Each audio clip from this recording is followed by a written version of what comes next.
Hello friends, आप लोग कैसे हैं? आई होप आप लोग अच्छे होंगे। फ्रेंड्स, आज हम पढ़ेंगे मे हैव और माइट हैव का यूज। मे हैव और माइट हैव का यूज हम कब करते हैं और क्यों करते हैं, चलिए आज इसके बारे में जानेंगे।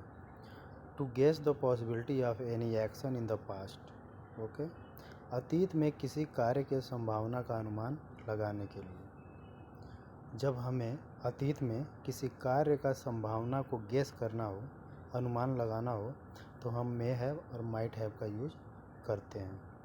अगर संभावना जो है 100% है तो मे हैव का यूज करेंगे। अगर 50% से लेस है तो हम माइट हैव का यूज करते हैं। अच्छा दोस्तों, आज तक हम लोग पढ़े होंगे मे का यूज, हमें मे का और माइट का यूज अच्छे से मालूम होगा। लेकिन जब मे हैव की बात आती है, मे हैव के साथ वर्ब की थर्ड फॉर्म, तो हम यहाँ पे फंस जाते हैं कि इसका मतलब हम कैसे निकालें, इसका सेंस क्या होगा। मे का अभी तक हम लोग क्या मतलब पढ़े हैं। मे मीन्स होता है परमिशन लेना, मे आई कम इन सर, मे आई गो सर, मे आई ईट सर, इस टाइप के सेंटेंसेस पढ़े हैं। दूसरा हम पढ़े हैं संभावना, पॉसिबिलिटी का, जैसे कि बारिश हो सकती है, इट मे रेन टुडे, आज बारिश हो सकती है। तीसरा क्या पढ़े हैं हम, विश करने के लिए, भगवान करें कि आप दीर्घायु हों, आप लंबे समय तक जिएं, है ना। May God you live long, है ना। मे गॉड, मे मीन्स भगवान करें, है ना। मे गॉड भगवान करें, यू मीन्स आप, लिव लॉन्ग लंबे समय तक जीवित रहें। तो ये तीन सेंसों के लिए हम मे का यूज करते आए हैं। और माइट जो होता है हमें बताया गया है मे का पास्ट होता है, ठीक है। और मे जो है 100% पॉसिबिलिटी के लिए यूज किया जाता है और माइट जो है उससे कम के लिए। तो आज हम पढ़ेंगे मे हैव और माइट हैव का यूज, ठीक है। अगर हमें पॉसिबिलिटी, पास्ट में किसी एक्शन की पॉसिबिलिटी को गेस करना हो और अगर वो पॉसिबिलिटी हमें 100% गेस करनी हो, 100% हमें गेस करनी हो तो मे हैव का यूज़ करेंगे। अगर 50% से लेस करनी हो तो माइट हैव का यूज हम करेंगे, ठीक है। चलिए हम इसके सेंटेंसेस देखते हैं तो हमें अच्छे से समझ में आ जाएगा। देखिए मे हैव और माइट हैव प्लस वर्ब की थर्ड फॉर्म। पहला वाक्य है वह घर पहुंच गया होगा। हम गौ गावगी पर नहीं जाइए, ये फ्यूचर नहीं है, ये पास्ट में फ्यूचर की बात हो रही है, ठीक है ना, अतीत में। ऐसा हम सोच रहे हैं कि वो घर पहुंच गया होगा।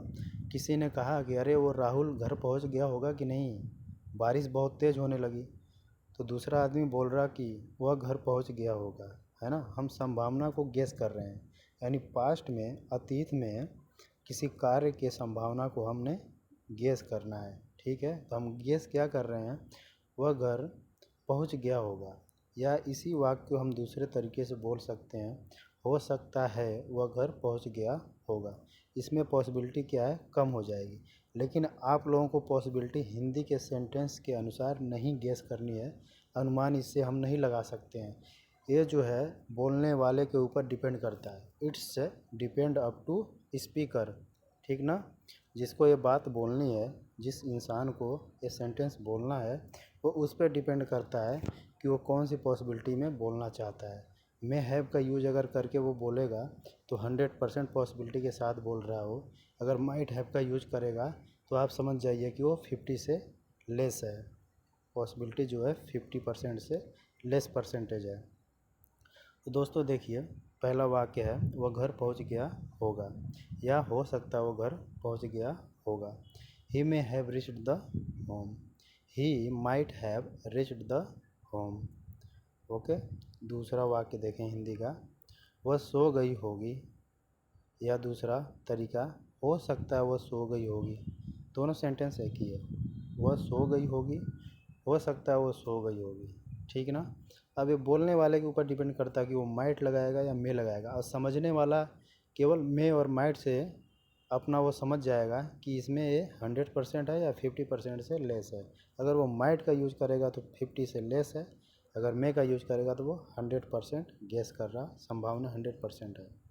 तो दूसरा वाक्य का देखें, she may have slept, she might have slept. तीसरा वाक्य देखें, वह खाना खा ली होगी, या शायद वह खाना खा ली होगी। शायद यानी इसमें की पॉसिबिलिटी कम है, लेकिन आप हिंदी के सेंटेंस पे ना जाइएगा। आप ये बोलने वाले के ऊपर डिपेंड करता है। आप समझने वाले को मे से और माइट से वो समझ लेगा। देखिए, she may have eaten the food, she might have eaten the food.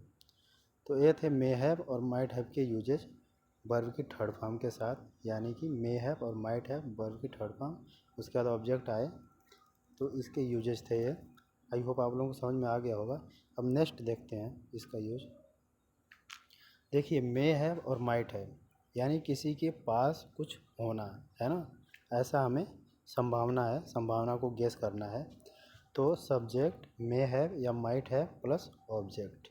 पहला वाक्य देखें, उसके पास एक कार हो सकती है। प्रेजेंट में जो है ना, हम पॉसिबिलिटी को गेस कर रहे हैं कि उसके पास कार हो सकती है। He may have a car, मे का यूज किए तो 100% संभावना है, माइट का करेंगे तो 50 से लेस है। ही might have a car, he may have a car, okay, उसके पास एक कार हो सकती है। दूसरा देखें, उसके पास बंदूक हो सकती है।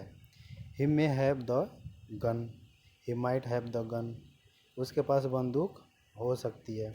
संभावना है ना, संभावना है कि उसके पास हो सकती है। अगर इसी को हम पास्ट में बनाना हो तो सारा रूल वही होगा, मे हैव और माइट हैव के बाद हम हैड का यूज करते हैं। देखिए तीसरे वाक्य में, उसके पास बहुत सारा पैसा हो सकता था। He may have had a lot of money, he might have had a lot of money. Okay guys, तो ये थे मे हैव के यूज और माइट हैव के यूज। आई होप आप लोगों को समझ में आ गया होगा। अगर ना समझ में आया हो तो वीडियो को एक बार और वॉच करें, आप लोगों को समझ में आ जाएगा। अगर आप मेरे चैनल पर नए हैं तो मेरे चैनल को सब्सक्राइब कर लें और बेल आइकन दबा दें ताकि मेरे नए वीडियो का नोटिफिकेशन आपको मिल जाए। अगर मेरी वीडियो आपको पसंद आई हो तो लाइक करें, दोस्तों में शेयर करें, कमेंट करके बताएं।